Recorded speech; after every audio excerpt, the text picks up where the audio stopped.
जय हिंद दोस्तों, आप सभी का एनएच अकेडमी में तहे दिल से मैं नासिर हुसैन शुक्रिया अदा करता हूं।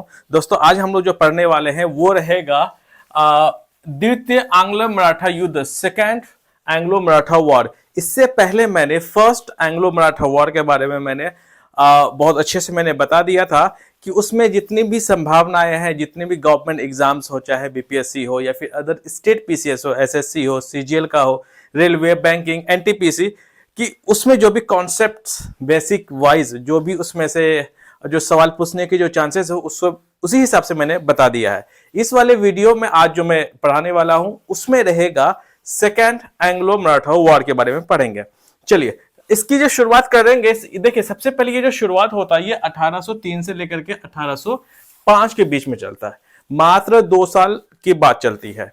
इसकी शुरुआत कब होती है? यूं होता है कि नाना फडणवीस की जो डेथ है वो 1800 में हो जाता है। यूं समझ लीजिए कि जिस घर में जब कोई बुजुर्ग हो तो उस घर का विखंडन होना, डिवाइड होना मुश्किल हो जाता है, क्योंकि लोग जो घर में कोई भी बूढ़े बुजुर्ग हो, जिम्मेदार होते हैं, उस हिसाब से घर को बांधे हुए रखता है। उसी हिसाब से नाना फडणवीस जब तक थे 1800 मतलब तब 1800 तक में कोई भी ऐसा व्यक्ति नहीं था जो कि मराठा साम्राज्य को इकट्ठा एक घर में एक छत के अंदर बांधे रख सकता था। अगर कोई था तो इसका श्रेय सिर्फ क्रेडिट एक इंसान को जाता था, वो था कौन? नाना फडणवीस। 1800 में जैसे उसकी मौत हो जाती है, जितने भी मराठा साम्राज्य के जो सरदार थे और पेशवा भी थे, उन लोगों ने क्या किया कि सबका अपना खुद डोमिनेंस, वो चाहते थे कि हम पूरे किसमें, मतलब मेरा मेरा मेरा करने के चक्कर में क्या होता है, उसका हो ही नहीं पाता, किसी और का हो जाता है। सो गाइस अब हम लोग शुरुआत करते हैं। इसके कारण क्या थे? सबसे पहले देखिए, बिना कारण के कुछ नहीं होता। जब कारण होता है तो आउट ऑफ जो भी होता है कंक्लूजन में एक रिजल्ट के तौर पर आता है, जो कि हम लोग रिजल्ट के तौर पर हम लोग यहाँ पे देखेंगे। रीजन को समझते हैं। नाना फडणवीस की मृत्यु एवं मराठाओं के मध्य आपसी संघर्ष यहाँ पर हमें देखने को मिलता है। मतलब जैसे ही नाना फडणवीस की 1800 में डेथ हो जाती है, सारे लोग क्या करते हैं, मराठा जो जितने भी सरदार थे वो आपस में क्या करने लगते कि मेरा मेरा हो, बस इतना ही था। जैसे ही लोगों ने इस बात करना शुरू किया तो death of Nana Phadnavis and internal clashes among Maratha. दूसरा कारण अगर हम लोग देखें, मराठा शक्तियों के अंदर में विभिन्न शक्तियों ने प्राप्त करने की कोशिश करी। इसका मतलब यहां पर यह हो गया कि जितने भी सरदार थे, जैसे कि सिंधिया थे, होलकर थे, और साथ में जो बाजीराव सेकंड जो था, ये इतना ज्यादा ये कह सकते हैं कि असमर्थ था, अनकैपेबल था, अयोग्य था कि वो किसी हिसाब से पूरा जो मराठा साम्राज्य को बचा सकता था, ये नहीं कर पाया। इसकी कमजोर लाठी की वजह से जितने जो मराठा साम्राज्य के जो सरदार थे वो अलग अलग हो गए, सब इकट्ठा आपस में लड़ना शुरू हो गया। जैसे ही ये सब हुआ तो आप देखिए कि इसके पीछे का अगला कारण अगर हम समझे, मराठाओं के अयोग्य पेशवा, अनवर्दी पेशवा ऑफ किसका? मराठा का। ये उस टाइम पर पेशवा था बाजीराव सेकंड।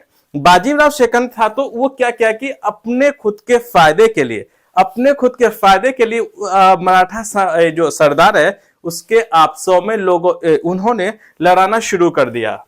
अपने मतलब के लिए सरदारों में लड़वाया। किसने लड़वाया? ये काम किसने किया? बाजीराव सेकंड ने किया। फाउट अमंग द मतलब चिफ्टेंस फॉर देयर ओन मीन्स, अपने फायदे के लिए बाजीराव ने क्या किया? लड़ाना शुरू कर दिया। लेकिन अगर किसी के लिए अगर आप गड्ढा खोदेंगे तो उस गड्ढे में सबसे पहले आप ही गिरेंगे। वही कहानी यहां पर हो गया। आपस में तो लड़वा दिया लेकिन खुद शिकार बन गया। ये लोगों में, मतलब मराठा जितने भी सरदार थे सब में से लड़ाना शुरू किया, लेकिन उसके चक्कर में वो खुद फंस गया। जब वो फंस गया तो याद रखिएगा कि यहां 3 लोग होंगे, ये इंपॉर्टेंट है। दौलत राम सिंधिया, यशवंतराव होलकर और साथ में बाजीराव सेकंड। याद रखिएगा, एबीसी करके मैंने किया। यही 3 लोग आते हैं जो कि सबसे ज्यादा मराठा साम्राज्य में शक्तिशाली के रूप में उभरते हैं। जैसे ये उभरते हैं तो याद रखिए A+C, ये क्या क्या, ये जो बाजीराव सेकंड जो था ना, ये कमजोर शासक था। ये सोचा कि ये काम करते हैं ना अपने फायदे के लिए, हम किसके साथ? सिंधिया के साथ मिल जाते। किसके साथ? बाजीराव ने क्या किया? किसके साथ? दौलत राम सिंधिया के साथ मिल गया। ये सोचा कि हम लोग आपस में मिल जाएंगे, बाकी जितने भी सरदार है उसके खिलाफ लड़ेंगे, उसके साथ हम लोग जीत जाएंगे। और बाजीराव के मन में यह भी था कि जैसे ही मैं और सिंधिया दोनों मिलकर के सबको हरा देंगे, बाद में मैं सिंधिया को भी साइड कर दूंगा और मेरे खिलाफ बाजीराव सेकंड ने सोचा कि मेरे खिलाफ लड़ने के लिए कोई ऐसा होगा ही नहीं, लेकिन ऐसा नहीं होता है।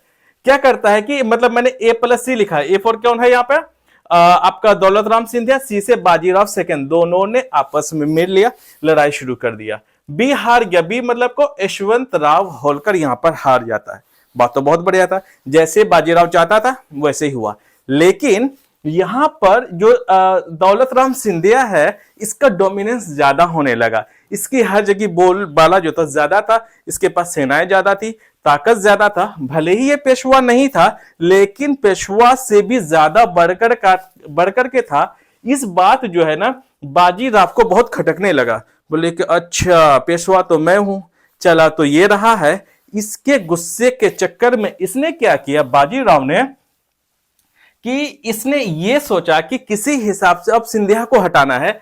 ये बाजीराव सेकंड ने क्या कर दिया कि यशवंत राव होलकर, याद रखिएगा यहां पर यशवंत राव होलकर 1801 में पेशवा ने विट्ठू जी की हत्या कर दी। विट्ठू जी वो थे यशवंत होलकर के छोटा वाला भाई था। जैसे ही उसको पेशवा मार देता, मतलब बाजीराव सेकंड, तो इससे गुस्सा यशवंत राव को बहुत ज्यादा आ जाता। पहले बात तो एक तो यहां पर लड़ाया गया था, यहां पर यशवंत राव जो होलकर वहां पे हार जाते हैं, तो इसका गुस्सा इस कदर होता है कि ये अकेला बी, याद रखेगा मैंने इक्वेशन टाइप का मैंने बना दिया है। बी क्या करता है, A+C दोनों को हरा देता, मतलब किसको, बाजीराव और साथ में किसको, सिंधिया को, दोनों को ही हरा देता है। जैसे ही हरा देता है तो फिर अब ये जो पेशवा है बीच में फंस गया बाजीराव सेकंड कि यार अब तो हम क्या कर रहे हैं। एक तो थोड़े बहुत इनडायरेक्टली सिंधिया से भी दुश्मनी हो गई, यशवंत राव होलकर ने उसे तो हरा ही दिया। बीच में सोचने लगा हम करे तो करे क्या। तब उसको एक बात याद आई कि जब मैंने पहले पढ़ाया था कि एंग्लो मराठा फर्स्ट वॉर में जिस हिसाब से इनके जो पिताजी थे, बाजीराव सेकंड के जो पिताजी जो थे वो अंग्रेजों के पास भागकर चले गए, तो ये सोचा कि अब तो हम भागे कहां, अगर हम यहां पर रहे तो ये लोग दोनों मिलकर के हमें बैंड बजाना शुरू किया कर देगा। इस हिसाब से बाजीराव सेकंड भाग करके चले जाते कहां, अंग्रेजों के पास। याद रखिएगा अंग्रेजों के पास जैसे जाता था, अंग्रेज तो पहले भी खुश थे, पहले इसके जो पिताश्री थे वो गए थे, अब दोबारा ये अंग्रेजों के पास जाते हैं। अंग्रेजों के पास जैसे ही यहां पर गया तो अंग्रेजों ने कहा ठीक है बच्चे घबराओ मत, तुम हमारे शरण में आ गए हो। लेकिन याद रखिएगा कोई भी जब ऐसे भाग करके अंग्रेजों के पास जाता था, क्योंकि ये अभी भी फिलहाल क्या है, अभी भी ये पेशवा यही है, तो ये अंग्रेजों से जाके कहता कि भैया एक काम करो, मुझे पेशवा ही रहने दो, बाकी तुम्हें जो बदले में चाहिए वो मैं तुम्हें देने को शुरू कर दूंगा।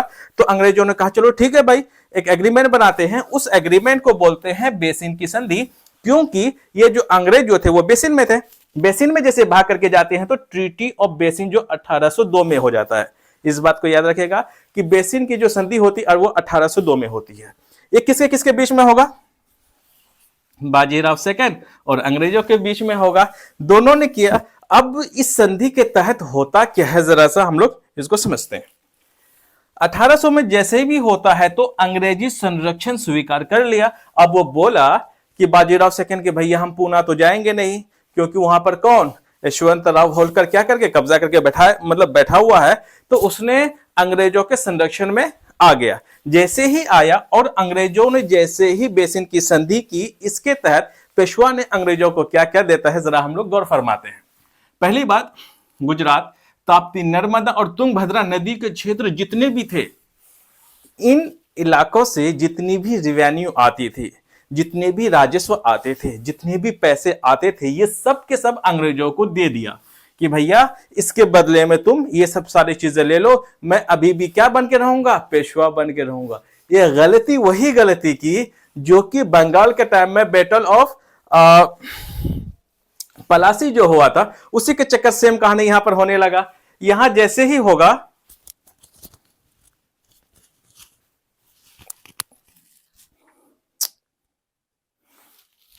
चलिए थोड़ी सी माफी चाहता हूं, मैं यहाँ पे थोड़ा टेक्निकल फॉल्ट आ गई थी। अब क्या होता है, गुजरात, ताप्ती, इन सब जगहों का जो एरिया था ये अंग्रेजों को दे दिया। इन सब की याद रखिएगा उस टाइम पे 26 लाख रुपए हर साल के आमदनी यहां पर आती थी, इसने दे दिया अंग्रेजों को, एग्रीमेंट कर दिया है, ठीक है। अगली बार अब क्या होता है कि सूरत कंपनी को भी दे दिया।